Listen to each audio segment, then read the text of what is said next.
Hello learners of Postgraduate Diploma in Environmental and Occupational Health. The course is MEVE 001 and the title is Environmental Impact Assessment for Environmental Health. The topic for today is SEA, Economic Impact Analysis. In this topic, we will be studying about what are the economic impacts of any activity. What happens when we lay down a project or we begin any development activity? Does it affect the economic patterns? Does it affect the economic activity of the people who are working on that project and also on the people who are living nearby those areas? So, beginning with it, let us see first of all briefly what is environmental impact assessment. You must have been studied about EIA, you must be knowing. So, we can say that it is a process of evaluating the likely environmental impacts of proposed development activity which takes into account interrelated socio-economic, cultural and human health impacts. It is imperative to analyze all sorts of impacts which occur because of any development activity. When we propose any activity, any plan, any project, any policy, it does bring with it lot of consequences. There are impacts on the people who have been living, there are impacts on the natural world, the environment, the society, the type of the governance, the institutions, the legal and the regulatory framework. There are so much of the things which happen when any new setup is being planned at any place. So, most importantly are the economic impacts. We must know, we must be able to understand that what are the economic impacts which occur in that region. In this context, we must understand the term what is strategic environmental assessment, which is known as SEA.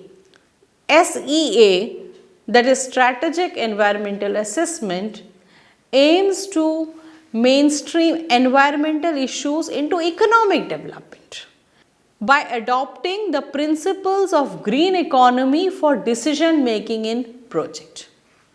Now, the terms like we have seen that in the past how development activity has been unsustainable.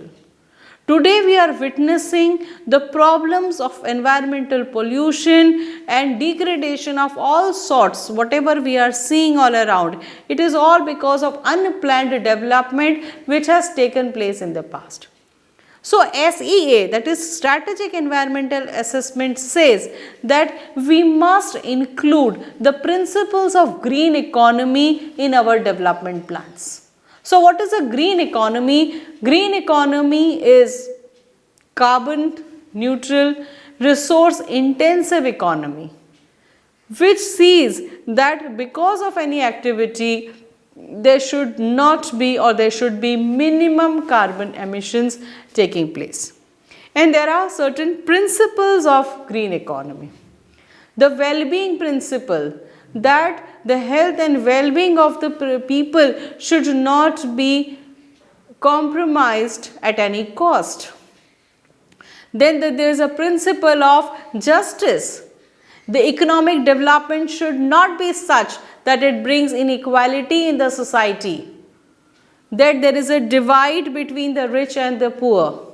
So, that is something, and not only this, there should not be any distinction between and within generations.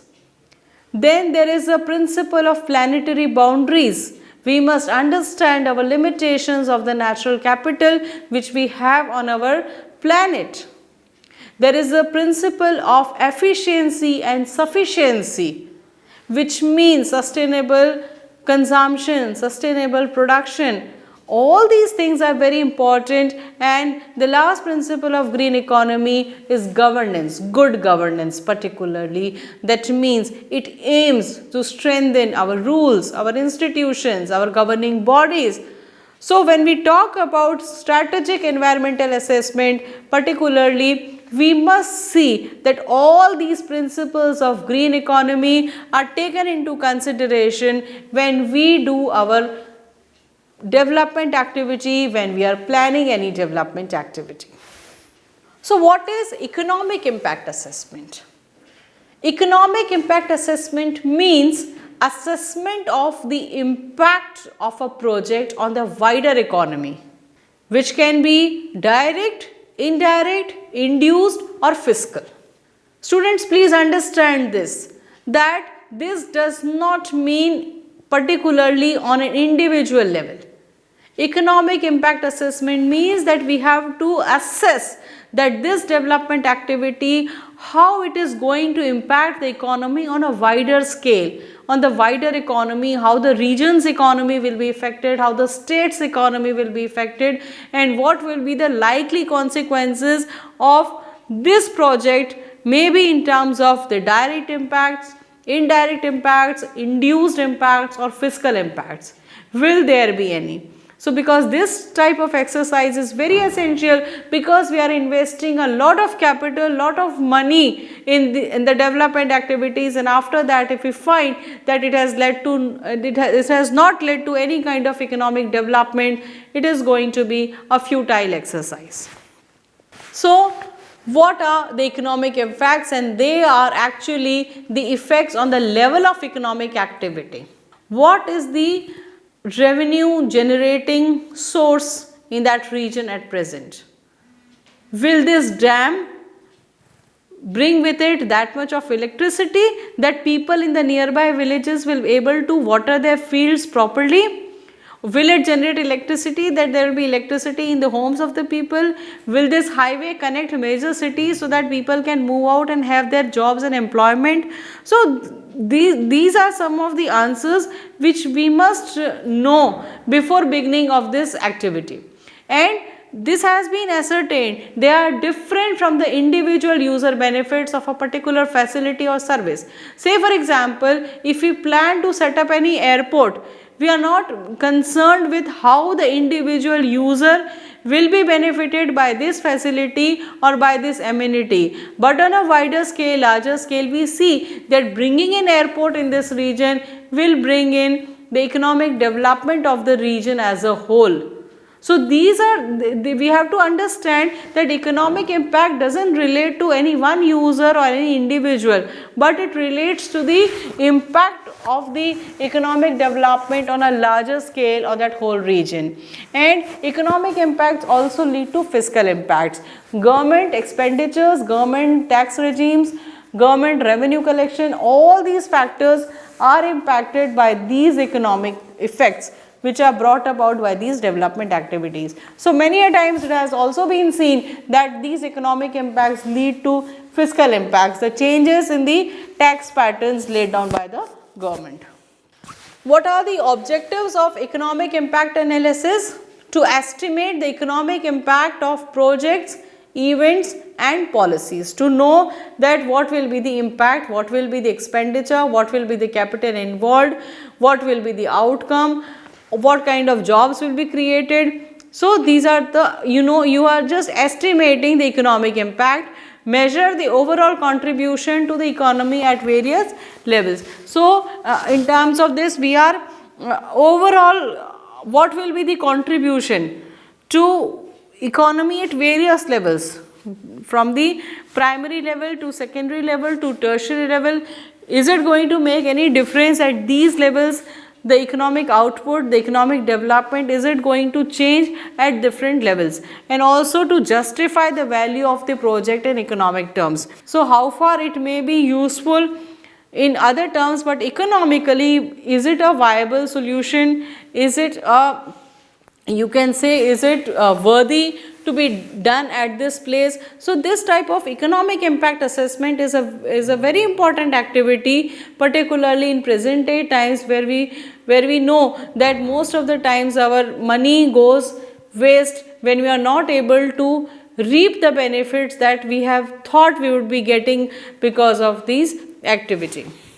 So how do we measure the economic impacts? How do we know the economic development has taken place? So these are some of the variables like business output. What is the increase in the sales? For example, if it is a factory, if it is any industry, automobile industry, we have to see that has it led to increase in the sales? Is there more market available for this product outside? So this is one of the measure. Then what is the value added or gross regional product of that region? You can say that how it has added to the value of that region, how important that region has become because of this facility or because of this development project which we have laid down. So has the gross regional product increased in that region?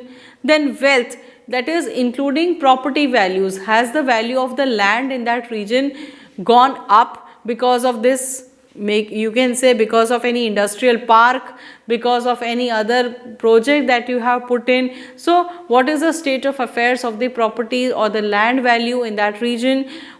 Has the personal income, that is the people who have been residing in the nearby areas or those who are associated with this particular project, has there been increase in their wages, has there been increase in their standard of living, their income, and has it led to job creation in that region? So is it promoting more number of avenues for the people to work in?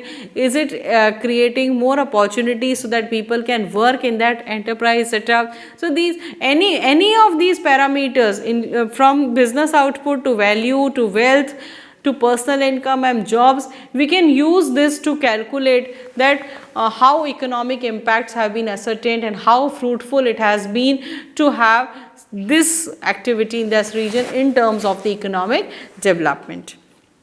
Then economic impacts are different from the valuation of individual user benefits, and they are broader than the social impacts. They affect government revenues. We were just discussing that they lead to fiscal impacts also because they affect the government revenues and taxation, and economic impacts also affect the employment and associated population expenditures, because if the people are well to do, if they are earning more, the spending capacity is more, their purchasing power is more.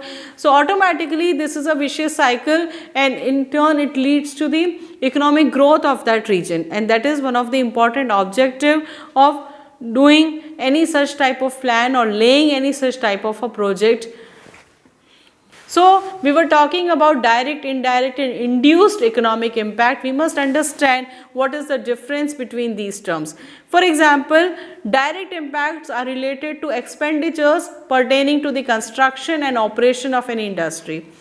For example, when we have any industry, there are costs associated with the getting up of the raw materials, getting of the power, capital, labor. These are some of the impacts, and direct economic impacts means this is the cost which is incurred because of this project. For example, if we take the case of tourism, for example, so if there is any tourist place, any tourism activity going on, so what will be the direct impact? It is such that it is because it is brought in by the tourist. If there are more inflow of the tourist in this region, so because of which this is the direct impact on the economy occurring because of this tourist place which is bringing in lot many tourists than before. So this is the direct. Then indirect impacts relate to the suppliers of goods and hiring workers. For example, whenever there is any activity in the nearby regions, we find that there is a lot of scope of other work being done. Say for example, same case if we take the case of tourism, in the nearby areas, in the nearby regions of that tourist place, we find that lot many hotels come up, lot many eateries come up, lot many people are indulged in making some sort of handicraft or something. So these are some of the ancillary activities which go on, and these are the indirect impacts of that particular project which has laid down. And the third one is the induced effect. Induced effect are occurring because of the employees and the service. Whenever such type of activity is done, the people who are directly involved, the people who are working in that area, they get increase in their wages, their salaries increase, so their spending increases, their earnings are increasing. So because of their development activity, there is an induced effect on the economy of the people who are dependent on that particular project. So these are some of the examples, and these are some of the you can say common direct, indirect and induced economic impacts. And in any type of activity which is being done, it is very common to find that there are always direct, indirect, induced. And we have also studied about the fiscal impacts on a large scale, how government views this economic activity and how government plans to change the tax reforms and the revenues. These are also some of the important fiscal impacts which need